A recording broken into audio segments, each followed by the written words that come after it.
I turned down my dream job in Europe 3 times for the woman I loved. 6 months later, she left me for her ex, and begged to come back when karma caught up. I want to start at the very beginning, because none of this makes sense without the full picture. I met Sarah about 4 years ago at a birthday party for a mutual friend downtown. She had just finished school and was working toward a career in marketing, talking non-stop about promotions, titles, and where she wanted to be in 5 years. At the time, I was finally comfortable in my own life, working as a software engineer at a dependable technology company and feeling proud of where I had landed. We connected fast. We sang terrible karaoke, stayed out way too late, and talked about life goals like we had known each other for years. I fell for her hard, and it felt like she fell for me too. Early in the relationship, she told me about her former boyfriend, Ryan. They had dated for about 2 years while they were in college, and according to her, it ended badly. She described him as reckless and impulsive. He was always chasing excitement, quitting jobs suddenly, taking last-minute road trips, never thinking long-term. She said being with him made her feel anxious and unsafe. Compared to that, I was the opposite. I had a stable job, money in savings, and clear plans for the future. She told me that was exactly why she loved me. As time went on, I slowly started giving more than I realized. Not long after we became serious, Sarah lost her entry-level job when her company downsized. It hit her hard. She became anxious, worried she was falling behind in life. I stepped in without hesitation. I paid her rent for several months, helped rewrite her resume, and introduced her to people I knew through work. Eventually, she found a decent position in digital marketing, and things seemed to settle down. That is when Ryan started showing up again. At first, it sounded harmless. A few messages here and there. She said they were just checking in as friends. I would notice his name pop up on her phone while we were watching movies, and she would shrug it off. She said he was just sending something funny from their old friend group. No big deal. But it did not stay small. She started liking his posts online. Pictures of him traveling, hiking, going to concerts. Everything about his life looked exciting and carefree.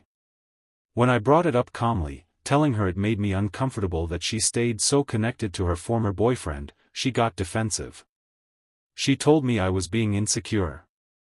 She said Ryan was only a friend now and that their past was just history. That word, history, started to bother me more than I wanted to admit. I would overhear her laughing on the phone with him, telling him about her work stress instead of talking to me. One night, after a long day, I caught her scrolling through old photos on her phone. There was a picture of her and Ryan on a beach, holding each other, looking completely carefree. When I asked why she still kept photos like that, she snapped at me. She said memories are not something you erase just because someone new comes into your life. She accused me of being paranoid. I was not paranoid. I was committed. I was loyal. And maybe I was too trusting. But I loved her, so I chose to believe her. Around that same time, my career really started moving forward. About 2 years into our relationship, I was offered a position at my company's Amsterdam office. It was a senior developer role, a big salary increase, full relocation support, and work on advanced artificial intelligence projects. It was everything I had worked toward. A chance to live in Europe and experience something completely new. But Sarah panicked when I told her. She said she could not leave her life behind. Her friends, her family, and then she mentioned Ryan. She said he was struggling and needed support. That stopped me cold. His problems mattered more than our future together. Still, I turned the offer down for her. That night she hugged me and told me I was her rock. She said she did not know how she would survive without me. 6 months later, the company came back with the same offer, this time with even better terms. By then, Sarah was doing well at work, but she hesitated again. She said moving felt like too much. She added that Ryan had just gone through a breakup and was not doing well. Once again, Ryan. I declined the offer a second time, telling myself I was doing it for us. My manager told me I was making a terrible mistake. He said chances like that do not come often. Last year, the offer came a third time. By then, things between Sarah and me were tense. Her relationship with Ryan had grown closer. She said they were just meeting for coffee to catch up. She started hiding her phone when I walked into the room. Late-night messages became routine. And that is where everything really started to fall apart. I started noticing the comparisons, even when she tried to hide them. She would say things casually, like how Ryan was launching some adventure travel blog and how inspiring it was. Then she would look at me and say my job was good, but kind of predictable. That word hit hard. I was the one paying the bills, planning our time together, and standing beside her when she was falling apart. But somehow, I was the boring one. When the Amsterdam email came in again, I brought it up during dinner. I told her this could change everything for us. A fresh start. A better life. She barely looked up from her plate. She said she understood, but she was happy where she was. Then she added that if I was pushing the idea because I was jealous of Ryan, that was my problem. Was I jealous? Maybe a little. But it was not really about that.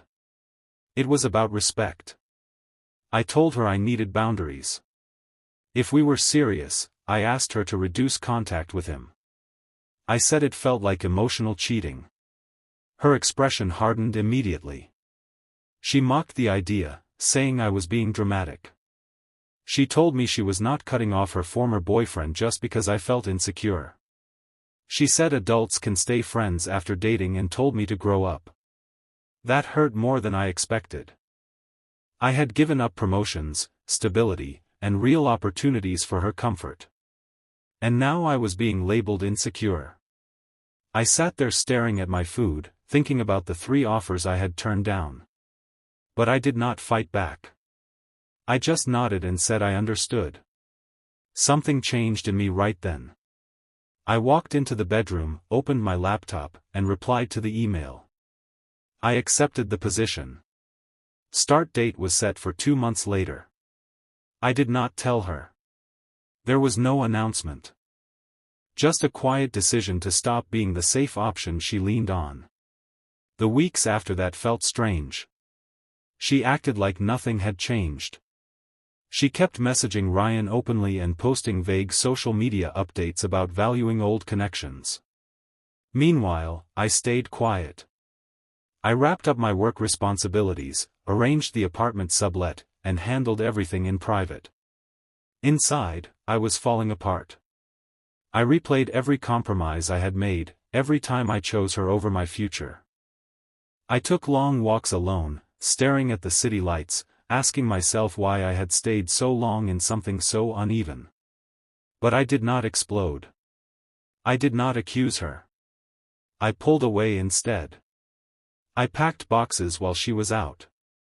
I focused on travel documents, timelines, and logistics. It felt like watching my own life from the outside, finally realizing that the twist in the story was me choosing myself. About a month before my move, everything finally came to a head. She had been distant, going out more often. I suspected it meant spending time with Ryan. I had seen her liking his posts again. Photos of him at bars, surrounded by women, smiling like he always did. One night she came home late, clearly a little drunk, and collapsed onto the couch. She said we needed to talk. I already knew where it was going. I sat across from her, calm and quiet. She said the relationship was not working. She accused me of suffocating her with jealousy. She insisted that Ryan was just a friend and that I kept turning it into something ugly. She said she needed space to figure out what she wanted. Space. To figure out what she wanted. I said that sounded a lot like choosing him. She rolled her eyes and called me insecure again. She said Ryan understood her. That he was spontaneous and fun. That they talked about real things without judgment. She told me I was too safe. Always planning. Afraid of change. She said I turned down the Amsterdam opportunity because I was scared. I almost laughed, but I stopped myself. I told her the truth. I turned it down for her. 3 times. She dismissed it like it did not matter. She said she deserved someone who matched her energy. She admitted she was spending more time with Ryan and claimed it was mostly platonic. Then she told me I was holding her back. Her words cut deep. I asked her if she was really choosing his friendship over what we had. She sighed and said it should not have to be a choice. But if I was forcing one, then yes, that was her answer. She looked straight at me and said she was not cutting him off just because I felt threatened. She said that was manipulative. She told me if I truly trusted her, this would not even be a problem. Manipulative. Coming from the same woman who pressured me into staying stuck while openly flirting with her former boyfriend. She leaned back on the couch, arms crossed, completely confident in herself. Then she said maybe we should take a break.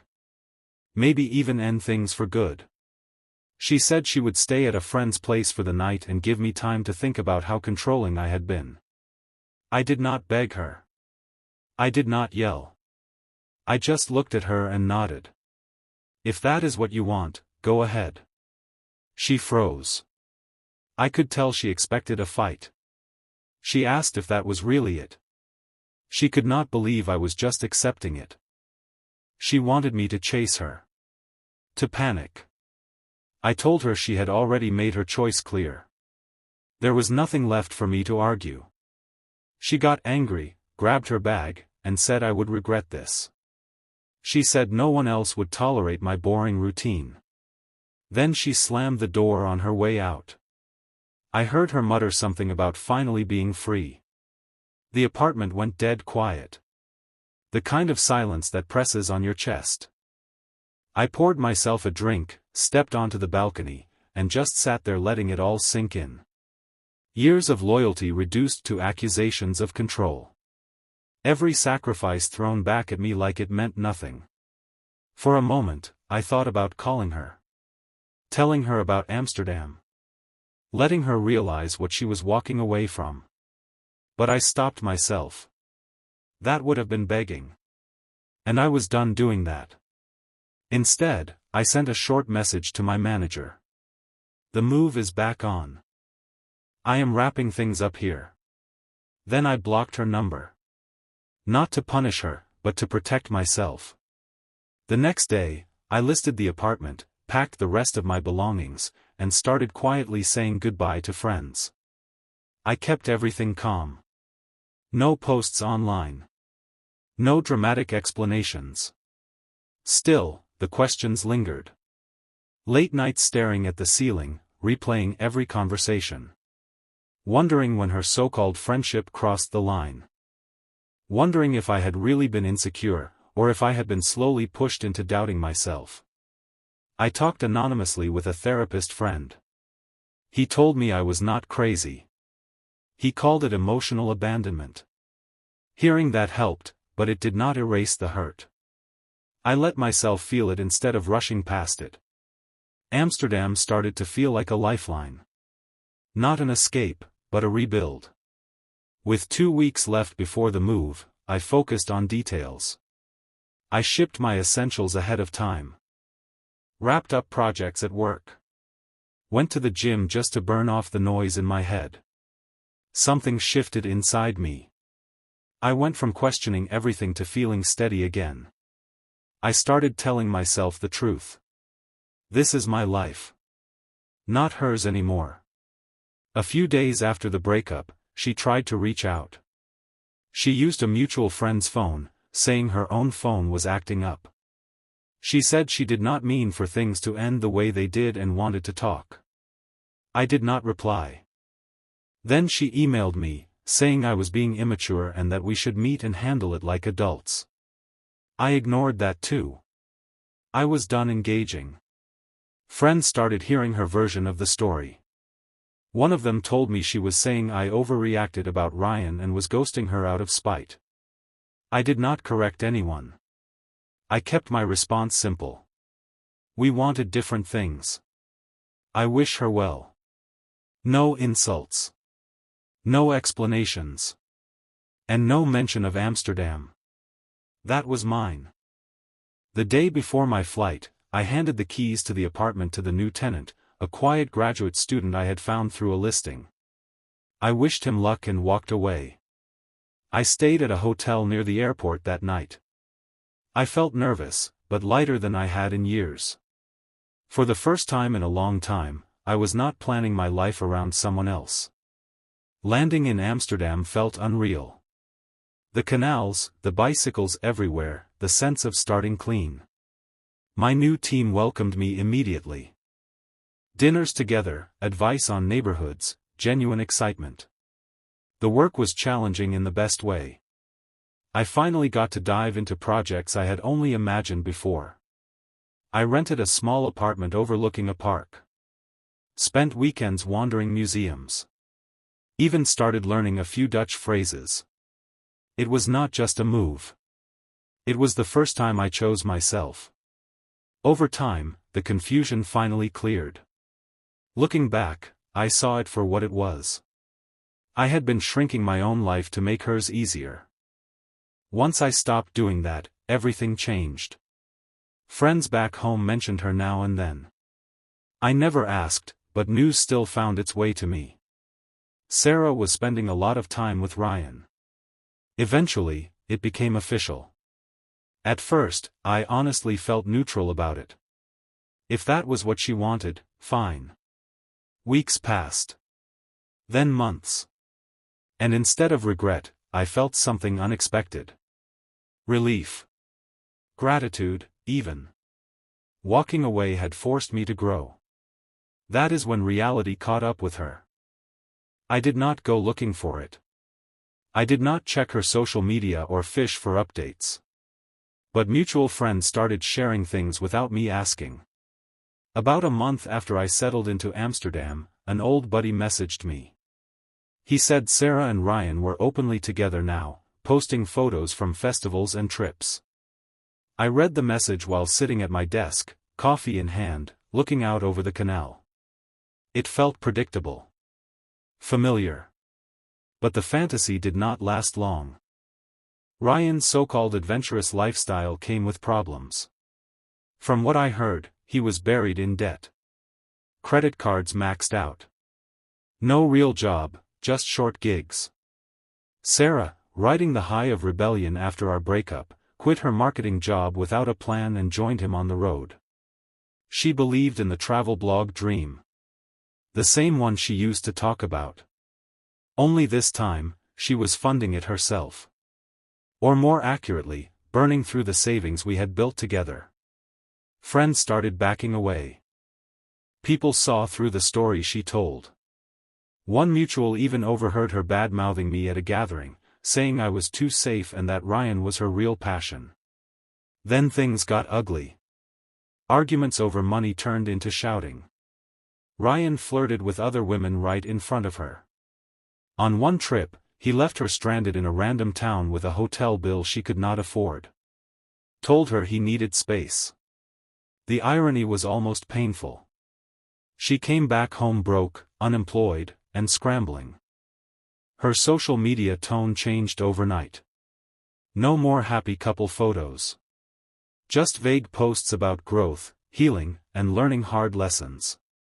Her family got tired of it too. Even her sister, who always defended her, admitted she was spiraling. Ryan had used her and disappeared. Her career took a hit. Without the professional network I had helped her build, she struggled to get interviews. Employers noticed the sudden resignation and the gap.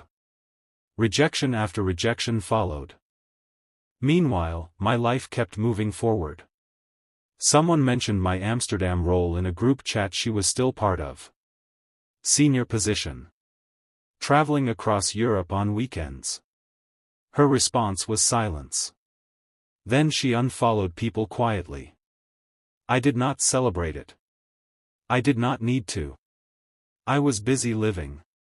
Work was going well. Promotion talks started early. I took weekend trips, explored new cities, met new people. Dating was casual. No pressure. No need to prove anything. That is when she reached out. An email came through to my work address. She congratulated me on the move, said she missed talking, admitted Ryan had been a mistake. She asked if we could talk as friends. I read it at a cafe, bikes passing outside, life moving forward. I felt nothing. I archived the message. Then the messages escalated. Texts from unknown numbers. Voicemails. Apologies. Confessions. Claims that Ryan was controlling and isolating. Then anger replaced regret.